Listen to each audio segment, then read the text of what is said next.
이스라엘 백성들은 땅을 분배하는 과정에서 이런 생각을 가질 수가 있습니다. 어느 지파는 좋은 땅을 받았고 어느 지파는 좋지 못한 땅을 받았다라고 하는 생각을 갖게 되겠죠. 그들이 분배받는 땅은 기름진 평화일 수도 있고 혹은 거친 광야일 수도 있고 험악한 산지일 수도 있습니다. 그렇기 때문에 좋은 땅을 받으면 참 좋겠다, 앞으로 편하게 살겠다 이런 생각이 들 테이고, 반대로 좋지 못한 땅을 받게 되면 앞으로 사는데 상당히 불편하겠다, 이거 망한 거 아니냐라고 하는 생각을 갖게 될 것입니다. 그러나 저희가 이미 여호수아 14장에서 살펴보았듯이 하나님께서 각 지파별로 분배받게 되는 일을 제비뽑기로 하라는 명령을 주셨습니다.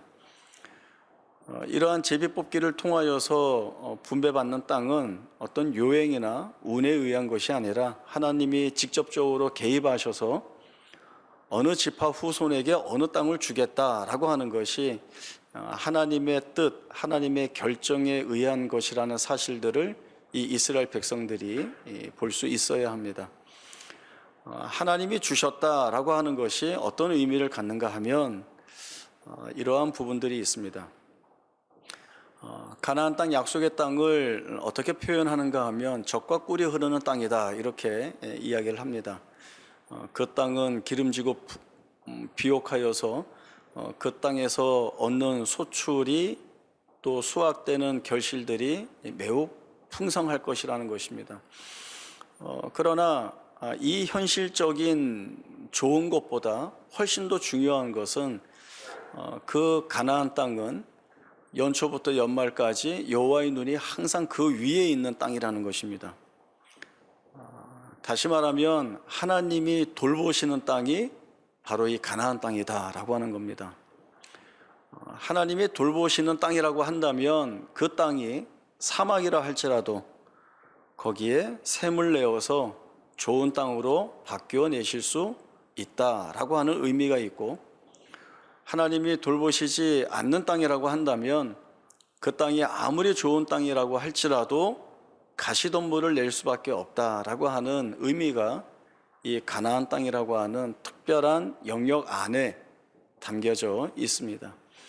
하나님께서는 자기 백성을 자기의 통치 영역 안에 두시고 내가 책임진다라고 하는 사실들을 누누이 이스라엘 백성들에게 보이시고 가르쳐 주셔서 땅을 분배받는 데에서 끝나는 것이 아니라 앞으로 이 땅에서 계속 살아갈 이스라엘 백성들과 그들의 자녀와 후손들이 하나님을 붙들고 사는 것이 가장 큰 복이라고 하는 사실을 무엇보다도 중요하게 여기고 살아야 한다라고 하는 것들이 이러한 말씀들을 통하여서 주어지고 있습니다. 우리에게 주어지는 소출이 많아서 풍족하고 배불러서 그래서 하나님을 잊어버린다고 한다면 그 소출의 풍성함과 배부름은 오히려 우리를 망하게 하는 원인이 될 수 있다라는 것을 저희가 놓쳐서는 안 됩니다. 예수님께서 누가복음 12장에서 비유로 주신 말씀이 있습니다. 한 부자에 관한 말씀이었는데요. 한 부자가 돌아보니 그의 소출이 대단히 풍족해서 고민을 하나 하게 되었습니다. 내 곳간에 다 채워 넣을 수 없다라고 하는 것입니다. 그래서 그가 한 생각은 이전에 있던 내 곳간을 헐고 이 모든 것들을 다 담을 수 있는 곳간을 새로 지어서 내 모든 것과 소출을 이 곳간에 쌓아두겠다라고 하는 것입니다. 그리고 스스로에게 이르기를 내 영혼아, 내가 많은 것들을 쌓아두었으니 이제부터는 이 풍족한 것들을 먹고 마시며 즐기자라고 하는 것이었다. 그러나 하나님이 이 부자에게 무엇이라고 말씀을 해주셨습니까? 어리석은 자요, 어리석은 자요, 내가 오늘 밤 내 영혼을 내게서 도로 찾는다면 내 쌓은 것이 누구의 것이 되겠느냐라는 말씀을 하신 것입니다. 이 말씀에 대하여서 예수님은 아무리 풍족해도 하나님에 대하여 부여하지 못한 자는 그 가진 것이 아무 쓸모가 없다라고 하는 말씀을 주셨습니다.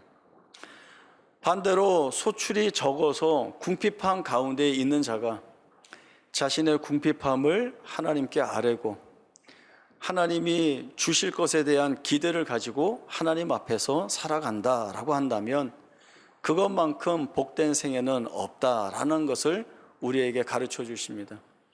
같은 누가복음에서 예수님이 가난한 과부가 드리는 2렙돈의 헌금을 가장 귀하다라고 말씀해 주신 것에서 우리는 그 의미를 생각해 볼 수가 있습니다.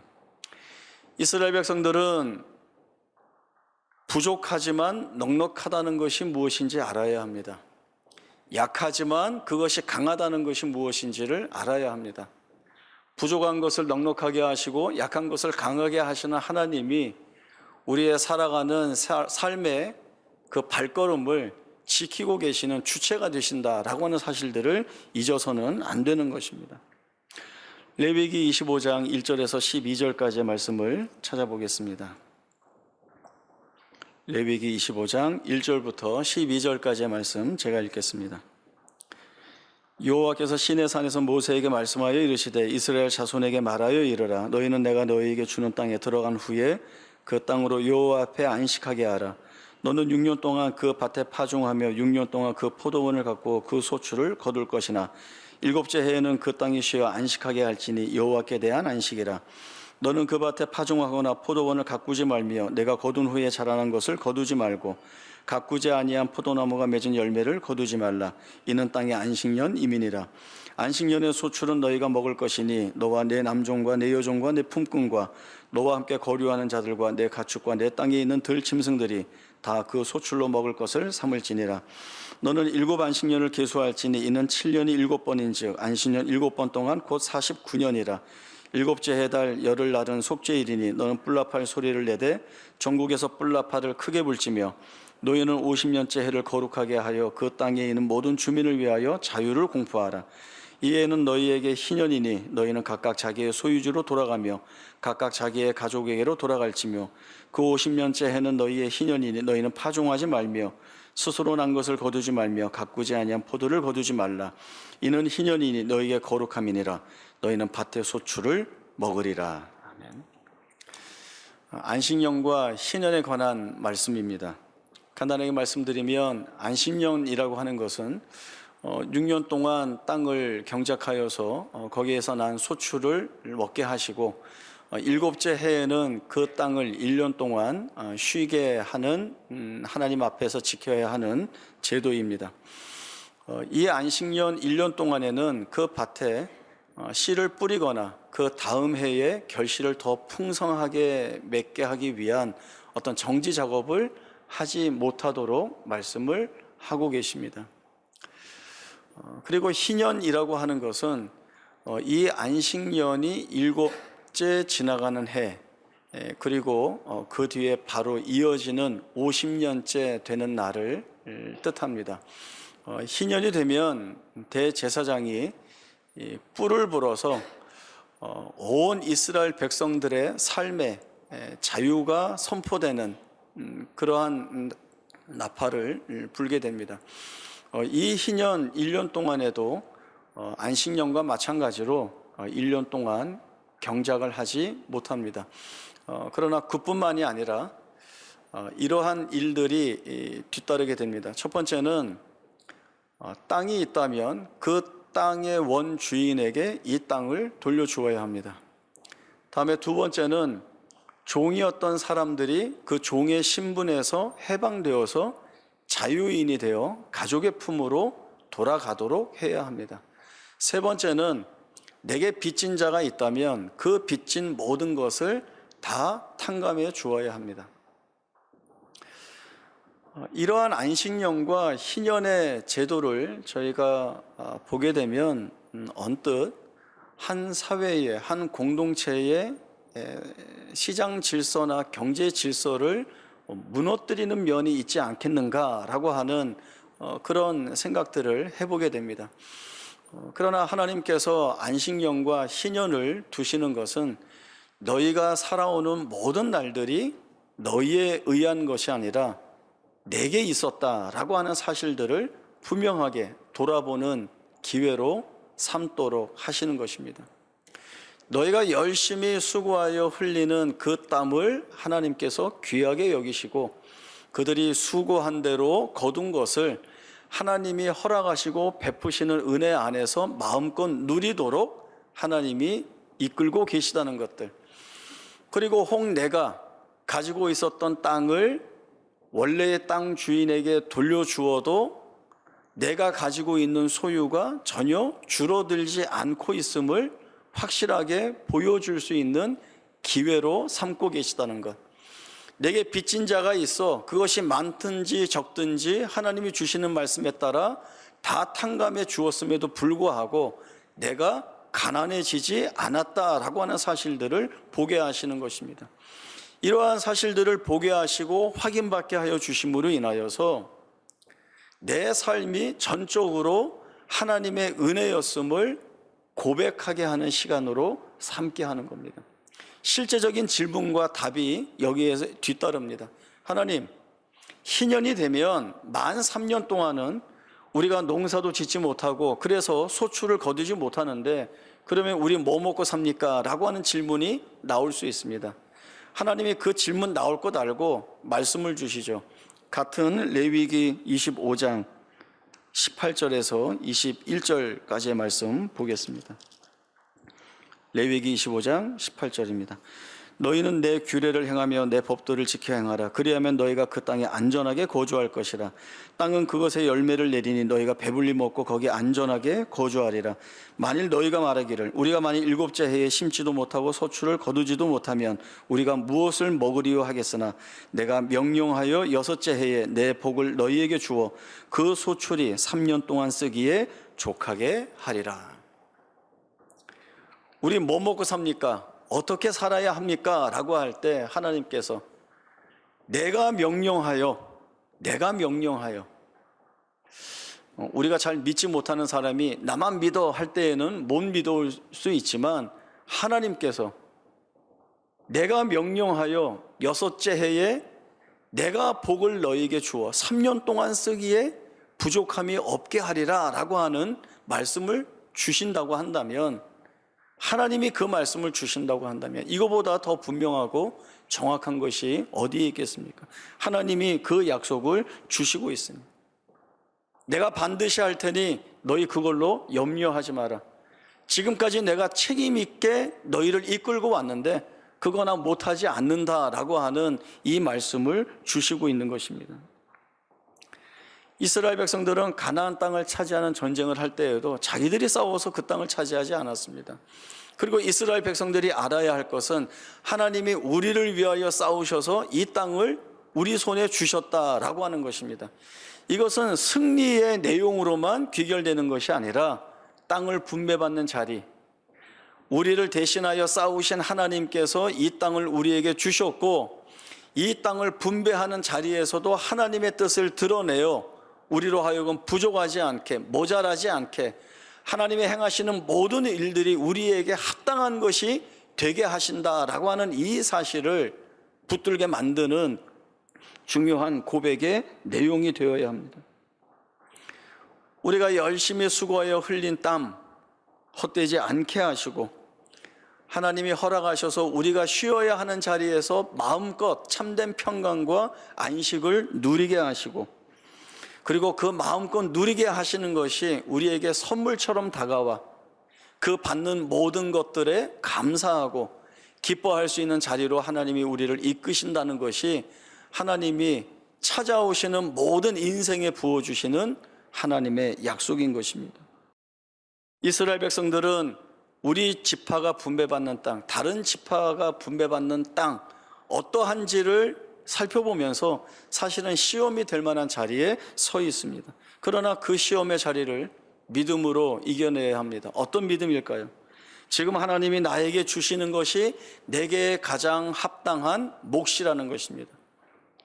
내게 있어야 할 것을 하나님이 주셨다는 것입니다.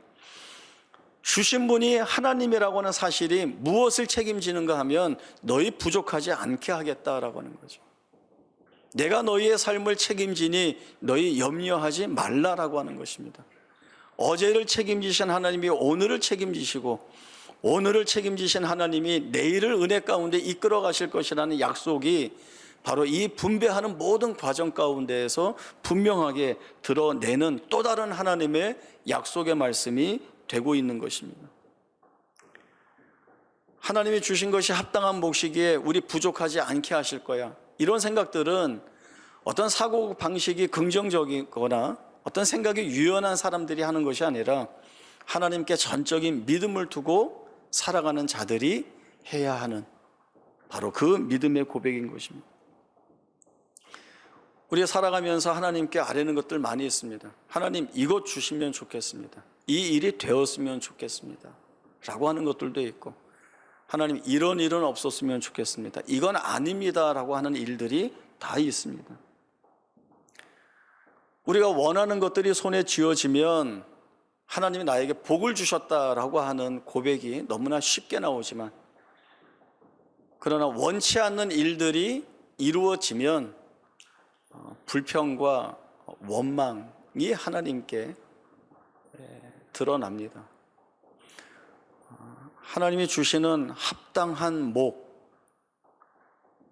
그것이 선물이라고 의미를 좀 자세히 살펴볼 수 있기를 원합니다. 하나님이 내게 맞춰서 주신 합당한 몫이라고 한다면 그 몫이 하는 일들이 있습니다. 하나님이 주신 모든 것들이 다 선물이라고 한다면 그 선물의 의미로서 그 선물이 감당하는 일들이 있다라고 하는 것입니다. 하나님이 원하시는 것과 우리가 기대하는 것이 충돌하는 시점이 있는데, 이 시점을 우리가 무엇으로 넘어가야 하는가?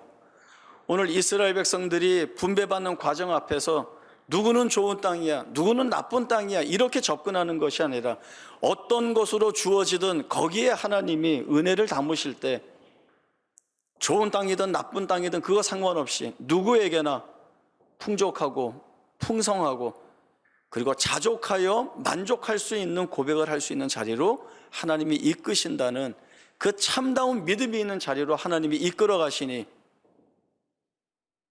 그 하나님 그렇게 일하시니 얼마나 복된가라고 하는 사실들을 볼 수 있어야 한다는 것입니다.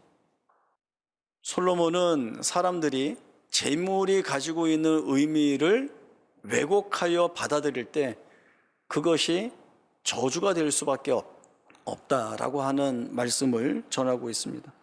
은을 사랑하는 자는 은으로 만족하지 못하고 풍요를 사랑하는 자는 소득으로 만족하지 않는다. 이것이 재물이 가지고 있는 의미를 왜곡하는 것입니다. 사람들은 내가 재물을 더 많이 가지고 있을 때 이것이 힘이 되어서 나를 평안하게 하고 나를 지켜낼 수 있다라는 생각을 갖습니다. 이 생각의 문제가 뭔가 하면 끝이 없이 이 생각을 한다는 것이죠. 한도가 없다는 것입니다. 그래서 만족할 수 없고 만족해 하지 않습니다.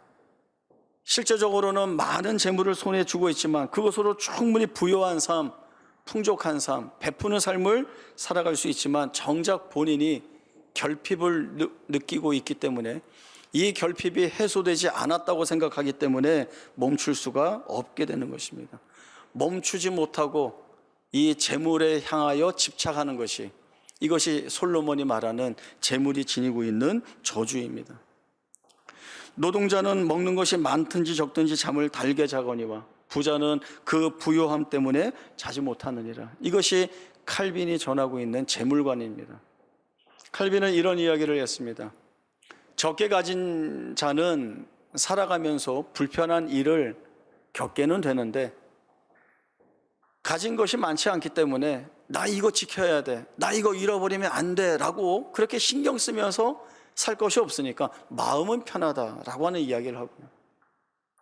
재물이 많으면 살아가는데 유용해서 편한 일들이 많이 있습니다. 그러나 내가 쥐고 있는 이 재물이 줄어들지 않게 하기 위해, 지키기 위해, 그 부를 계속해서 늘려가기 위해 온 신경을 집중해야 되고 근심해야 되고 염려해야 되기 때문에 그 마음은 불편할 수 있다라고 하는 것이죠.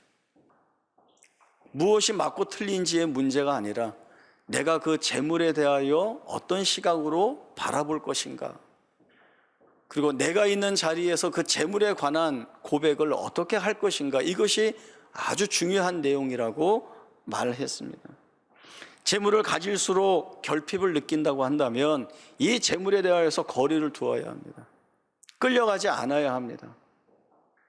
그리고 재물을 많이 지니고 있을수록 하나님에 대하여 부요함을 느끼지 못한다라고 한다면 어리석은 부자와 같이 망하는 자리로 갈 것이 아니라 그 재물에서 나 자신을 돌이켜야 합니다. 하나님이 우리의 삶에 채워주시는 것들이 많이 있습니다.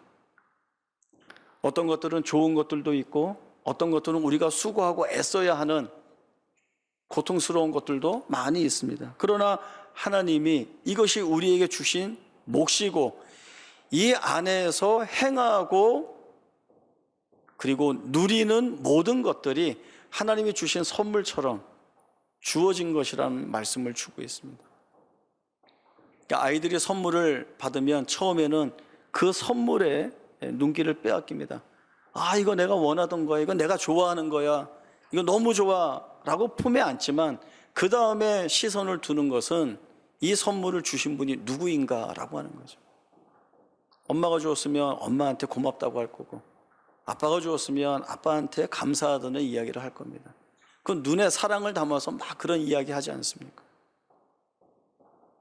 우리의 생애 가운데 좋은 것, 나쁜 것, 때로는 힘들고 어렵고 그래서 아프고 상실감을 느끼고 절망을 느끼는 일들이 많이 있는데 하나님이 주신 몫이라는 거예요. 그리고 그 몫은 더 나아가서 하나님이 주신 선물이라고 말씀하고 있습니다. 너희 그 안에서 누리게 할게. 너희 그 안에서 수고한 것 마음껏 누리게 할게. 그리고 누리면서 즐거워하게 할게. 내가 할게 라고 하는 약속을 하나님이 주십니다. 무슨 의미일까요? 너희에게 주어진 것, 너희가 좋아하는 것들, 그래, 내가 너희한테 준 복이야. 마음껏 누려. 너희가 마음 아파하고 괴로워하는 일들, 고통스러운 일들, 그거 역시 내가 너희한테 주신 몫이야. 그러나 그것으로 인해서 너희 망하지 않아. 그것으로 인해서 너희 더 내 백성답게, 내 백성다운 고백을 하게 되고, 그 고백을 함으로 인하여서 하나님께서 이 자리에서 이런 것들을 겪고 감수하고 견디고 넘어가게 하는 이 자리에서 감사한 고백을 쏟아내도록 할게. 너희 염려하지 마라. 우리의 살아온 날들 돌아보면 이런 것들 얼마나 많은지 모릅니다. 그 당시에는 이 괴로운 일들이 괴로운 것으로만 끝나는 것 같아서 하나님 이게 뭡니까? 라고 항변했던 일들이 얼마나 많은지 모릅니다. 하나님 저 이거 아니에요. 이거 버려주세요. 떼어주세요. 잘라주세요. 라고 얘기했는데 그 날들을 지나올 때 하나님이 우리를 어떻게 단련시키고 훈련시키고 바꾸어내시는가 하면 거기에서 나의 한계를 보게 하시고 이 일이 내가 할 것이 아니라 하나님이 풀어내셔야 하는 일들을 보게 하셔서 우리로 하여금 방향을 나에게서 하나님에게로, 세상의 헛된 것에서 하나님에게로 바꾸어내는 일들을 하시는 거죠. 그러면 되지 않았습니까? 하나님 지금 보니 그때 그 고통이, 그 괴로움이 나를 바꾸어내는, 나를 하나님께 이끄는 수단이 되어서, 조건이 되어서 지금 생각하니 얼마나 감사한지 모릅니다. 하나님, 그거 축복이었습니다. 하나님 앞에서, 그리고 그 하나님 앞에 서서 하나님의 은혜로 살아가는 자임을 놓쳐서는 안 되는 것입니다. 우리의 삶에 이미 찾아오셔서 이 같은 약속을 주시고 이끌어 가시는 하나님의 인도하심이 있습니다. 하나님이 우리를 세우시는 자리가 있습니다. 하나님 저 거기는 안 가요 이러지 마시고, 그리고 내가 안 간다고 해서 안 가지도 않습니다. 하나님이 고집스럽게 끌고 가시고 거기에 서서 너 나 봐라 이러시고, 끌려가실 때 감사한 마음으로 끌려가시고 거기에서 하나님 깊이 만나시고 그리고 그 하나님이 원하시는 믿음 있는 고백을 쏟아내어서 우리의 삶에 개입하셔서 우리의 모든 것들을 책임지겠다는 그 하나님의 약속을 붙들고 감사하면서 살아가는 우리 모두가 되어야 할 것입니다. 그 은혜가 오늘 이 말씀을 통하여 확인받는 말씀이기를 바랍니다.